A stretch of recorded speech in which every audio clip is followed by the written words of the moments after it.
One is that relationships are just more difficult.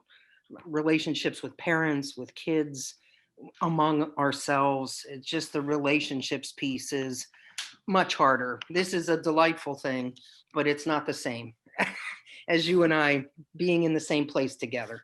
Yeah. And that's, I think, really related to the other piece, which is a good middle school pays attention to multiple things. Certainly, academics is one, but we're also looking at social development, emotional development, physical development, and that is just crucial in those middle school years.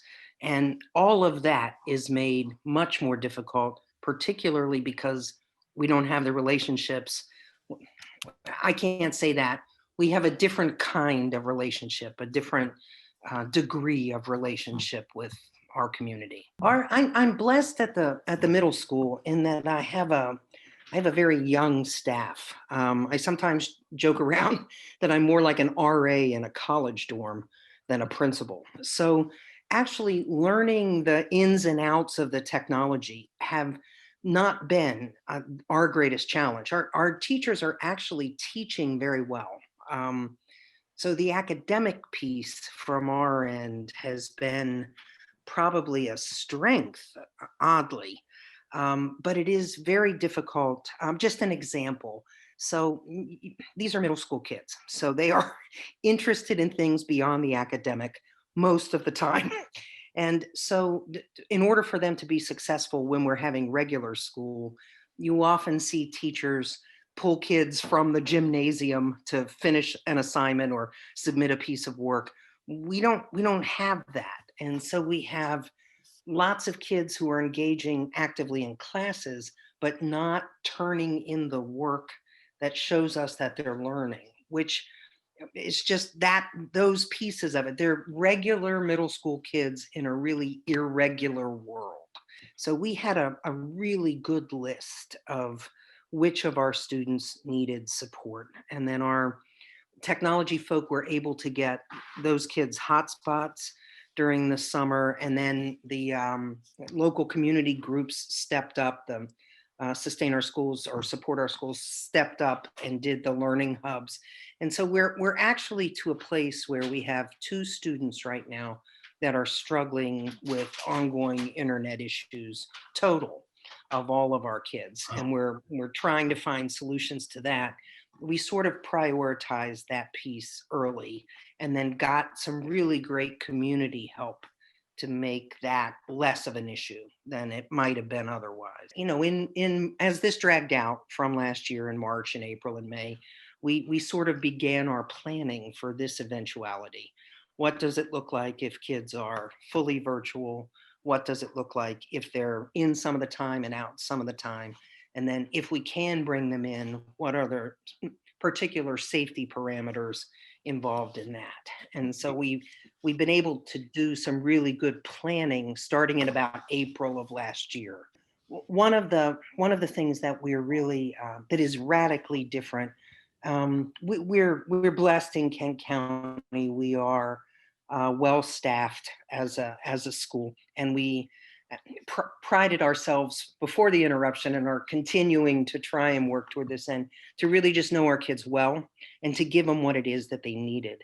So it is the rare middle school student who does not need an extra touch at some point in time. I mean, we have the resources to do that Mhm. during class, after class.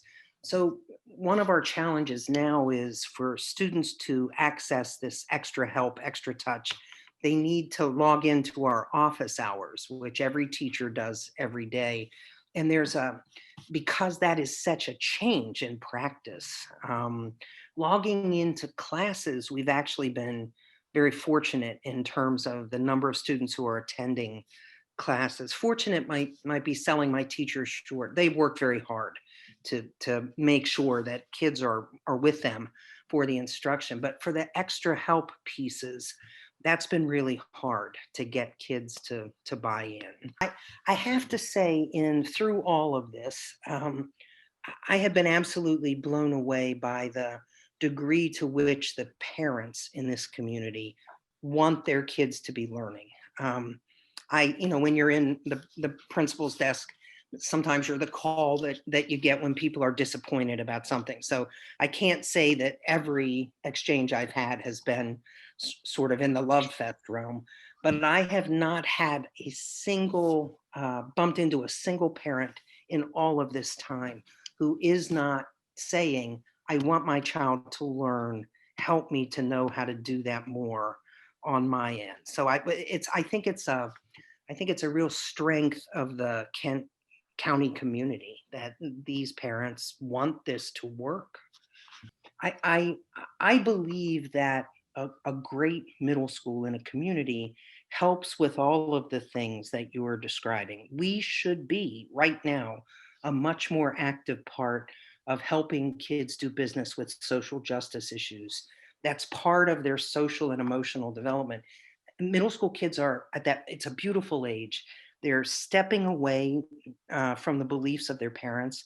I have 3 years to move them from the children they come in as to kids ready to engage fully in a pretty cool high school in this town.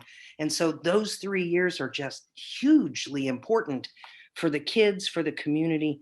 And that's my greatest regret about this era we're living through. I feel like I would put the instruction that kids are getting in this middle school up against the instruction they're getting in any middle school in the state and beyond. I'm not so much worried about the teaching and learning piece as those other pieces. When kids are beginning to explore ideas that are their own ideas for the first time, we don't.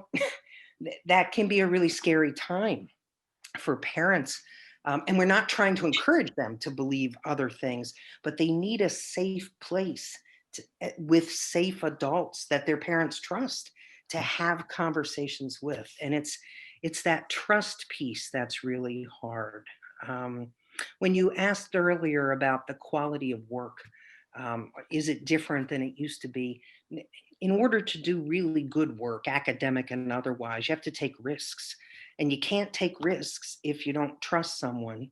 And the trust is so much harder in this world. It's doable, but man, it's tough. There are things that we are learning, I think, or hoping to discipline ourselves to learn through this experience. So one of the things we've learned is that our kids are very reliant on us to help them fulfill their responsibility as learners, where it really should be a much more of a shared endeavor that they are vested in their learning and we are vested in helping them to learn. Yeah. So that would be, if we can continue to have dialogue about how do we help the kids find more agency as learners. And I'm not sure that I saw that as visibly before the pandemic as I saw it now. We had an extraordinary experience when we were able to have face-to-face school. Um, our original plan was that we would have a group of kids in 2 days and another group of kids in 2 days, so we could cut our population in half for safety reasons in the school and on the buses. And so, but then it turned out when we surveyed parents that half of the families wanted to keep their kids home in remote schooling anyway, which meant that we could bring the other half in 4 days a week, which we were actually able to accomplish for 8 weeks, which was just glorious. But it wasn't at all like real school. They were in pods, they were 6 feet apart, they wore a mask. Teachers rotated to them, they did not rotate, their lunch came in. I mean, we got them outdoors as often as we could. We have some nice grounds that did. But I was absolutely totally impressed with the kids. I did not have a single issue with a mask. This was a big ask for middle schoolers. Stay in this desk basically for 6 hours was a huge ask, and they rose to that challenge. So I think I learned that there is a commitment to learning there as well. So it's kind of how do we turn that commitment to learning into agency on one's own behalf?